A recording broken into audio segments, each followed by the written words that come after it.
Bon, cadrage opérationnel, tout est bien prêt, tant mieux.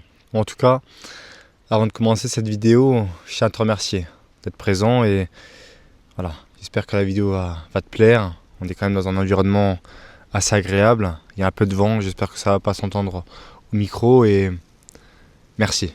Je me suis pris quelques notes, puisqu'il commence un peu à neiger. Je me suis pris quelques notes pour cette vidéo parce que déjà ça caille, donc je ne serai pas très habile à improvisionner, on va dire, parce qu'il fait un peu froid, mais pour aussi rester guidé, pour t'apporter les meilleures valeurs possibles. Alors aujourd'hui pour cette vidéo, je vais te parler du sacrifice que personne ne te dit de faire si tu souhaites vraiment réussir, ok ? On parle tous de sacrifice, mais la plupart des gens n'ont aucune idée de ce que ça veut vraiment dire.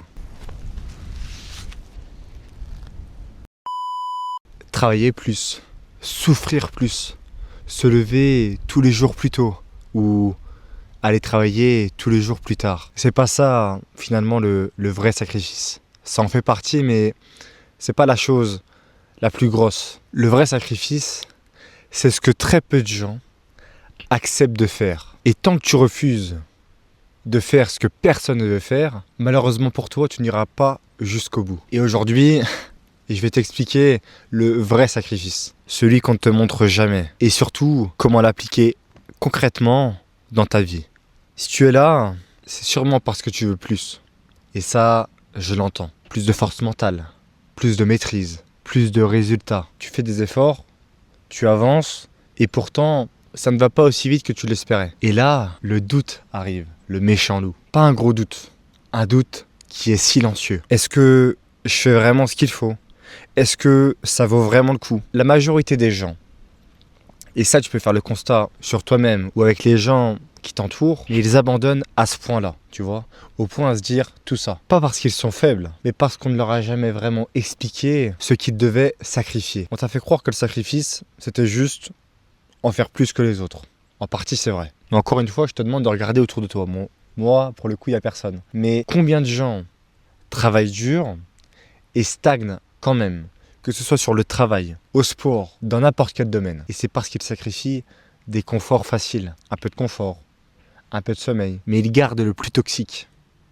Leur ego. Leur besoin d'être validé, tu vois. Prenons le cadre du sport. Michael Jordan, par exemple, quand il a été coupé de son équipe au lycée, il aurait pu se dire « je suis nul ». À la place, il a accepté quelque chose de dur. Être invisible pendant des années. Pas de reconnaissance. Pas d'applaudissements. Il s'entraînait quand personne ne regardait. Et il a souvent répété une chose. Le talent te fait gagner des matchs. Mais c'est le sacrifice invisible qui te fait gagner des titres. Et ce qu'il a sacrifié, c'était pas juste son temps. C'était son besoin d'être connu et reconnu par tout le monde directement. Le vrai sacrifice, c'est quoi ? C'est accepter de perdre quelque chose avant de gagner quoi que ce soit. Accepter de progresser sans validation, d'être seul pendant un temps, de paraître en retard alors que tu construis en profondeur. Dans la science, on appelle ça le retard de gratification. Walter Mitchell, un psychologue de Stanford, a montré que les personnes capables de retarder le plaisir réussissent mieux sur le long terme. Pourquoi ? Parce qu'elles ne dépendent pas des résultats immédiats. Et ça, crois-moi, de mon expérience, de mon peu d'expérience, que c'est le plus important. Place à un instant de la vidéo qui est très intéressant pour toi, c'est que je vais te donner différents conseils qui sont assez simples et donc faciles pour toi à mettre en place. Numéro 1, sacrifie la comparaison.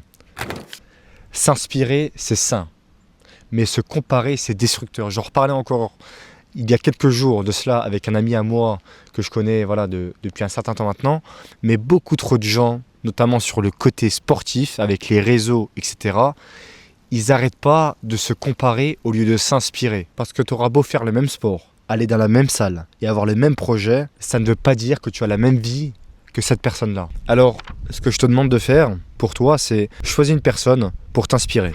Coupe le reste et suis ta progression et non pas celle des autres. Conseil numéro 2, sacrifie la facilité quotidienne.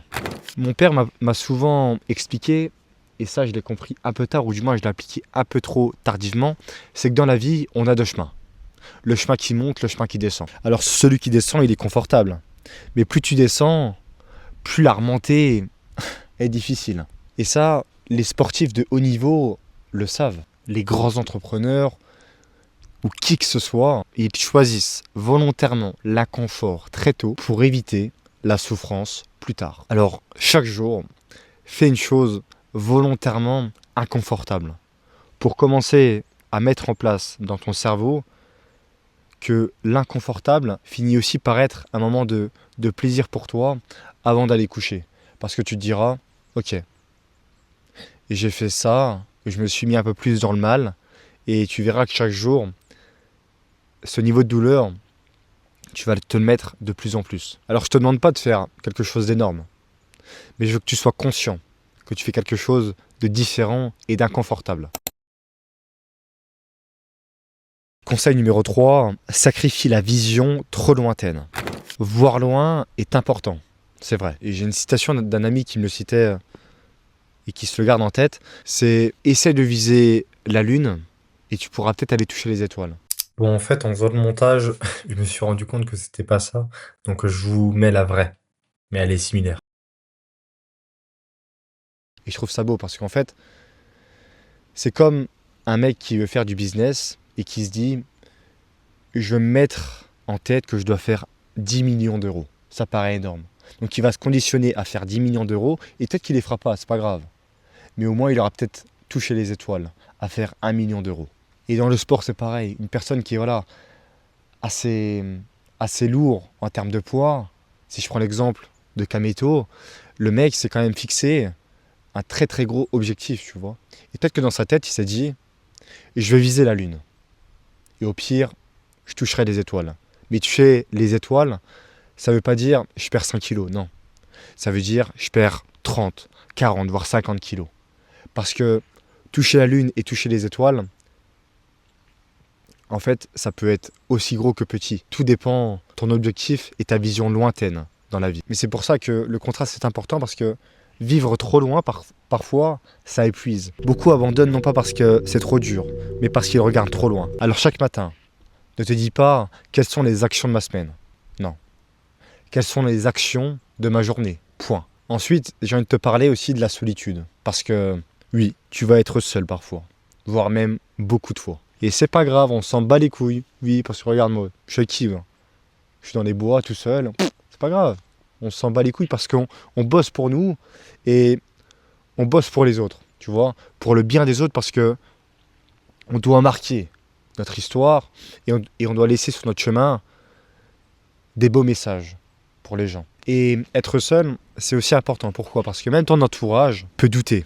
Non pas par méchanceté, mais parce qu'ils veulent aussi ton bien. Et vu que leur cadre ne dépasse pas tes objectifs et ta vision, ils vont directement se restreindre à te mettre leurs limites en tête. Et donc eux, ils vont vouloir te restreindre à faire des choses comme tout le monde, tu vois.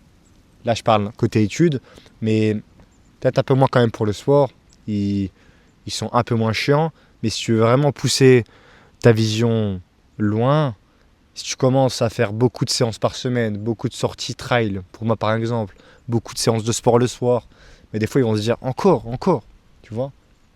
À croire, c'est pas bien, mais je leur ai dit, je suis obligé, parce que qui va le faire pour moi sinon ? Beaucoup de grands écrivains comme Haruki Murakami parlent de cette solitude nécessaire.